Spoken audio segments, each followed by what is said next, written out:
Hello बच्चों, कैसे हो। तो आज हम पढ़ने वाले हैं करंट इलेक्ट्रिसिटी नीट का टॉपिक। बहुत इंटरेस्टिंग है। बहुत बेसिक फंडामेंटल से स्टार्ट करूंगा और ध्यान से देखना, थ्योरी का पार्ट कवर करूंगा, फिर न्यूमेरिकल का प्रैक्टिस लेंगे। तो बेसिक जो नीट के एग्ज़ाम में जो कमिंग 2023 में 7 को जो एग्ज़ाम होने वाला है उसके पर्सपेक्टिव से सबसे क्लोज आंसर इसके अंदर डिस्कस करने वाले हैं। तो ध्यान से देखिएगा, इसमें मैं कवर करूंगा आपका करंट इलेक्ट्रिसिटी के सम मेजर टॉपिक्स, जैसे करंट डेंसिटी, उसके बाद conduction at zero voltage, conduction at external supply, electric field का क्या इन्फ्लुएंस होता है इलेक्ट्रॉन्स के ऊपर, इसके बारे में डिटेल में डिस्कस करेंगे। तो पहला टॉपिक मैं आपके सामने जो डिस्कस करने वाला हूँ वो क्या है, करंट डेंसिटी। तो जो करंट डेंसिटी होता है,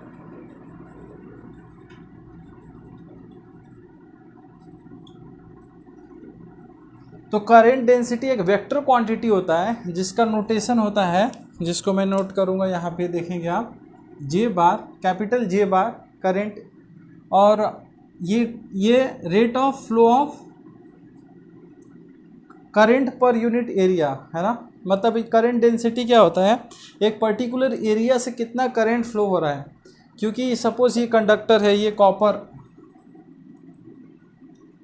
कंडक्टर है, इसके अंदर बहुत सारे फ्री इलेक्ट्रॉन्स है, लेकिन इलेक्ट्रॉन्स आया कहाँ से है, तो बेसिकली कॉपर की जो आयन्स है उसी से तो इलेक्ट्रॉन फ्री इलेक्ट्रॉन निकला है। तो कॉपर का आयन भी तो उसके अंदर प्रेजेंट है। तो एकदम ऐसा खाली पाथ तो है नहीं इलेक्ट्रॉन के पास, इसके अंदर बहुत सारे कॉपर्स के आयन भी हैं।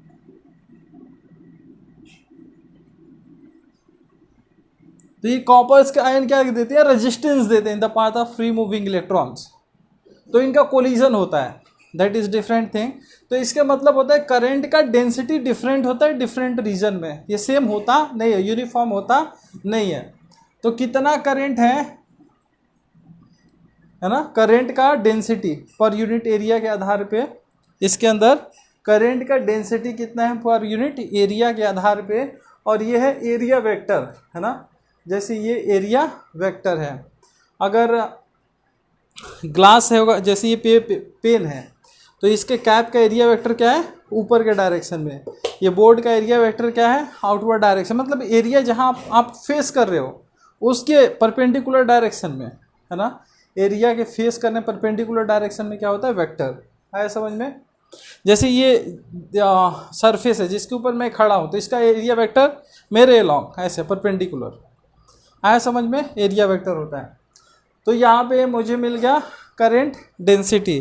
तो इसको मैं थोड़ा और डिफाइन फॉर्म में लिख सकता हूँ, J cap dot D A is equal to D I. Current हो गया, दोनों साइड को मैं इंटीग्रेट कर देता हूँ, तो करंट इज इक्वल टू, इसको ये साइड लेके आ गया, जे D A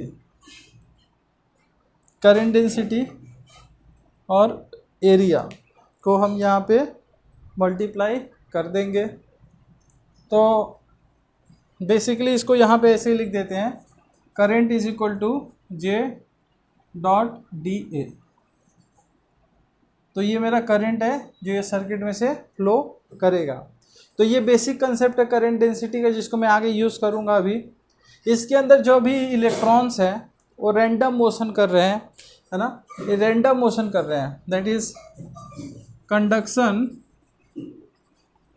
eight zero voltage. मेरा एक्सटर्नल सप्लाई कोई है नहीं इसके अंदर, लेकिन इलेक्ट्रॉन एक जगह पे स्थिर है क्या, नहीं, ये मूव कर रहे हैं, रैंडमली मूव कर रहे हैं। कोई इलेक्ट्रॉन इधर जा रहा है, कोई इधर जा रहा है, कोई इधर जा रहा है, कोई इधर जा रहा है, अलग अलग डायरेक्शन में मूव कर रहे हैं इलेक्ट्रॉन्स, करेक्ट है ना। तो इलेक्ट्रॉन्स का मूवमेंट स्टेबल नहीं है। तो यहाँ पे हम देखेंगे जो इलेक्ट्रॉन्स है मूव कर रहे हैं है ना वेलोसिटी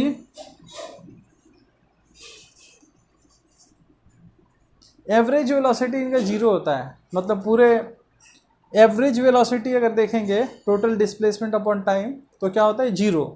पर जो एवरेज स्पीड होता है वो जीरो नहीं होता है, क्योंकि मूव कर रहे हैं तो कुछ तो डिस्टेंस ट्रैवल कर रहे हैं, डिस्टेंस अपॉन टाइम, तो स्पीड जीरो नहीं होता है, वेलोसिटी जीरो होता है। आया समझ में आपको? इलेक्ट्रॉन का स्पीड जीरो नहीं होता है, एवरेज वेलोसिटी जीरो होता है। मतलब ये एक इलेक्ट्रॉन है, इसका वेलोसिटी सपोज u1 है, इसका u2 है, इसका u3 है, इसका u4 है, इसका u5 है, इसका u6 है। तो एवरेज वेलोसिटी क्या होता है? u1 प्लस u2, ये सारा डिवाइडेड बाई n। तो इन सब का जो एवरेज वेलोसिटी है ना, ये क्या होता है? जीरो। क्यों? अगर इसका कुछ रिजल्टेंट वेलोसिटी नेट फ्लो होता तो करंट रन करता। तो अगर कोई सिंपल वायर भी अगर कहीं रखा है तो उसको टच करोगे तो करंट लगेगा, है ना। लेकिन अभी इसमें करंट नहीं लगेगा। क्यों? क्योंकि कंडक्शन एट 0 वोल्ट में क्या है? एवरेज वेलोसिटी जीरो है, स्पीड जीरो नहीं है, इलेक्ट्रॉन मोशन में है। तो ये बहुत ही इंपॉर्टेंट पॉइंट यहाँ पे हमने देखा। अभी यहाँ पे बहुत इंपॉर्टेंट पॉइंट आपसे मुझे डिस्कस करना है कि अब इलेक्ट्रॉन क्या कर रहा है, एक जगह से दूसरी जगह जब जा रहा है ना, यहाँ से यहाँ तक जा रहा है, इलेक्ट्रॉन तो फ्लो करेगा, पर हम देख रहे हैं रैंडम मोशन भी है। तो इलेक्ट्रॉन यहाँ भी आ सकता है। आया समझ में? इतना डिस्टेंस ट्रेवल किया l, फिर यहाँ से लेके यहाँ तक वापस गया, यहाँ पे एक बार टकराया, दो कोलिजन हो गया, है ना।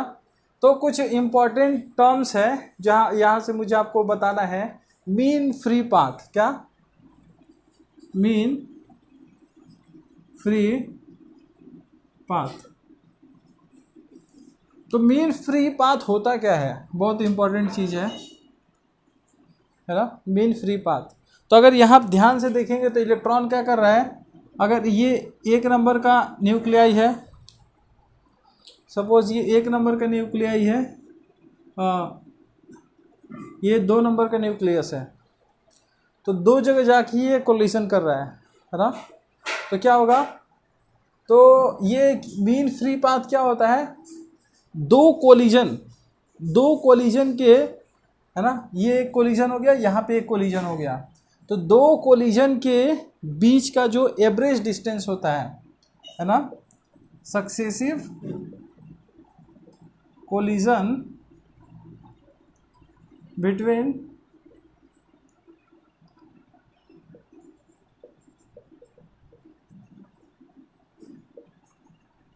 Distance between two successive collision, मतलब एक यहाँ पे कोलिजन किया, एक यहाँ पे कोलिजन किया, दो कोलिजन हो गया। तो वो जो डिस्टेंस होता है वो क्या, उसको क्या कहते हैं? मीन फ्री पाथ, है ना, मीन फ्री पाथ। उसके बाद एक और इम्पॉर्टेंट कॉन्सेप्ट यहाँ पे यूज़ करेंगे हम यहाँ पे डिस्कशन में, रिलैक्सेशन टाइम।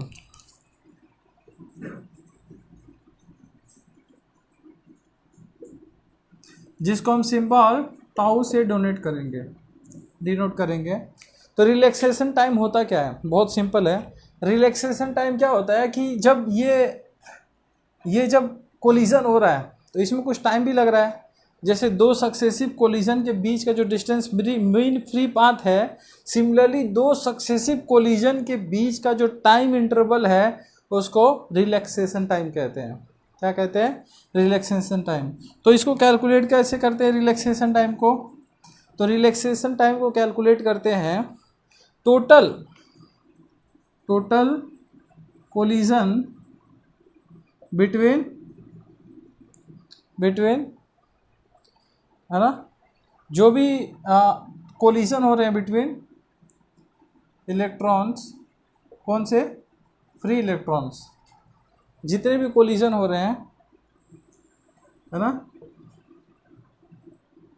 उसका total time of collision of free electrons divided by total number of electrons. अब जो भी हम बात करेंगे तो फ्री इलेक्ट्रॉन्स का ही बात करेंगे, है ना। तो ये बहुत इंपॉर्टेंट पॉइंट है यहाँ पे जो मैंने आपको समझाया है। Total collision between free electron, total collision between free electron divided by total number of electron. तो कितना टोटल टाइम है? टोटल टाइम जितना भी फ्री इलेक्ट्रॉन्स का divided by total number of electron जब डिवाइड करते हैं तो एक रिलैक्सेशन टाइम मिल जाता है, जिसको हम आगे यूज़ करने वाले हैं यहाँ पे। तो अभी ये स्पीड इलेक्ट्रॉन का बढ़ेगा, है ना, तो क्या होगा सोचो, कोलिजन बढ़ेगा या घटेगा? करेक्ट, बढ़ेगा, क्योंकि ऑब्स्टेकल्स है और स्पीड बढ़ा दिए, है ना। जैसे आप ड्राइविंग कर रहे हो रोड पे और सामने ट्रैफिक आ गया, उसी में और तेज़ गाड़ी चलाओगे तो क्या होगा? कोलिजन बढ़ेगा, है ना। तो ये पॉइंट को हम एक बार और समराइज करते हैं। हमने पहले करंट डेंसिटी पढ़ा, है ना। इसमें क्या होता है, करंट का डेंसिटी पर यूनिट एरिया के आधार पे, और इसको हमने फाइंड किया। फिर कंडक्शन एट 0 वोल्ट पे हमने देखा कि एवरेज वेलोसिटी 0 होता है पर स्पीड 0 नहीं होता है। सेकेंड, हमने इसमें स्टडी किया इलेक्ट्रॉन्स के मोशंस को, और हमने पाया कि एवरेज वेलोसिटी जो है कैसे 0 हुआ। फिर मीन फ्री पाथ को हमने डिस्कस किया कि distance between two successive collision जो होता है ना, उसको मीन फ्री पाथ कहते हैं, और उसी में जो टाइम लगता है उसको, दो सक्सेसिव कोलिजन में जो टाइम लगता है उसको रिलैक्सेशन टाइम कहते हैं। तो यहाँ तक सबको क्लियर है, समझ में आया? कोई क्वेश्चन? तो यहाँ पे मैं आपको एक्सप्लेन करने जा रहा हूँ कि कंडक्शन एट सर्टेन, जब हम एक वोल्टेज सप्लाई कर देते हैं, अब ये सर जो हमारा कॉपर कंडक्टर था, तो अब क्या बिहेवियर होता है उसको स्टडी करेंगे। तो इसमें क्या होगा, इलेक्ट्रॉन्स को एक डायरेक्शन मिल जाएगा, है ना। इलेक्ट्रिक फील्ड जिस डायरेक्शन में सेट हुआ है उसके अपोजिट डायरेक्शन में इलेक्ट्रॉन्स मूव करेंगे और ये पॉजिटिव टर्मिनल तक आएंगे। तो इसमें क्या होगा, इसको ड्रिफ्ट वेलोसिटी कहते हैं। इस वेलोसिटी को क्या कहते हैं? ड्रिफ्ट वेलोसिटी,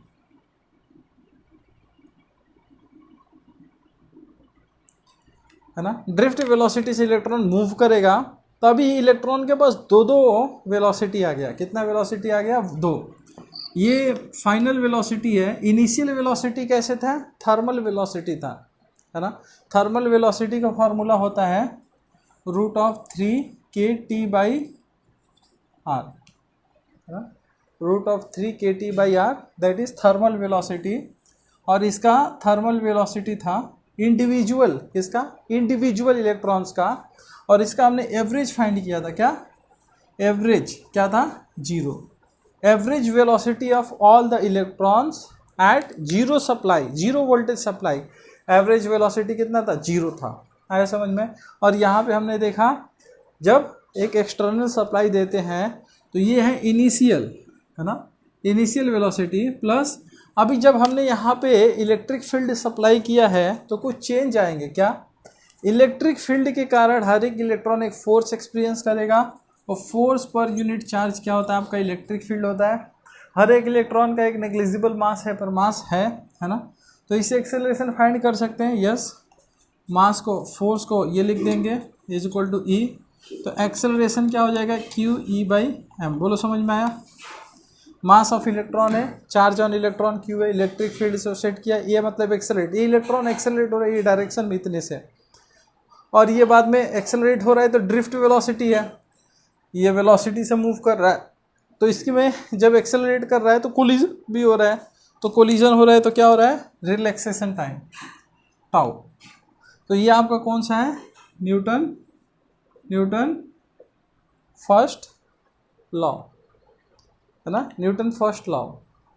इसमें हम देखते हैं न्यूटन फर्स्ट लॉ में चेंज इन वेलोसिटी, है ना, एक्सेलरेटेड मोशन है। क्यों? एक्सटर्नल इलेक्ट्रिक फील्ड के कारण। इलेक्ट्रिक फील्ड नहीं लाओगे तो एक्सेलरेशन 0, तो क्या हो जाएगा? Final velocity, initial velocity, that is velocity 0। यहाँ पे अब एवरेज वेलोसिटी 0 होगा क्या? नहीं, ये हो गया 1 का। किसका? 1 का। यहाँ पे एक्सटर्नल इलेक्ट्रिक फील्ड सेम है तो एक्सेलरेशन सबके लिए सेम होगा, टाउ डिफरेंट होगा, है ना।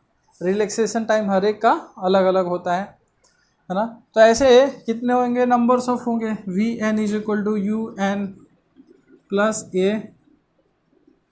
है ना। लेकिन अभी इस सबका टोटल निकालूंगा एक साथ, V एवरेज निकालूंगा तो ये सब भी एक साथ ऐड हो जाएंगे, है ना। सो U1 plus U2 UN divided by n plus acceleration बाहर निकालूंगा τ1 plus τn divided by n। आया समझ में? अभी मेरे पास ध्यान से देख के बताओ, ये मैंने फाइंड किया है पहले। इसका आंसर क्या है? एवरेज। एवरेज वेलोसिटी क्या होता है? 0 होता है। क्या होता है? 0। तो सब्स्टिट्यूट करूँगा यहाँ पे वैल्यूज़, ये हो गया 0। अब यहाँ पे एक्सेलरेशन ए है, एक्सेलरेशन ए है। और ये याद है आपको डेफिनेशन मैंने दिया था अभी पिछले क्लास में, रिलैक्सेशन टाइम मतलब क्या था? टोटल हर एक इंडिविजुअल इलेक्ट्रॉन्स का रिलेशन ये relaxation time divided by total number of electron क्या होगा? एवरेज रिलैक्सेशन टाइम मिलेगा, है ना?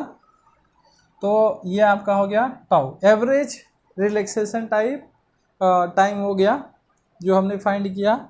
और ये होता है ड्रिफ्ट वेलोसिटी, जो एवरेज वेलोसिटी है ये हो गया ड्रिफ्ट वेलोसिटी। बोलो किसको किसको समझ में आया? सबको समझ में आया? ठीक है। तो आपका ड्रिफ्ट वेलोसिटी को और ज़्यादा डिटेल में लिख सकता है। इलेक्ट्रॉन्स को क्या लिख सकता? ये इसका यहाँ सब्स्टिट्यूट करो वैल्यू को, है ना? क्या हो जाएगा? QE/m tau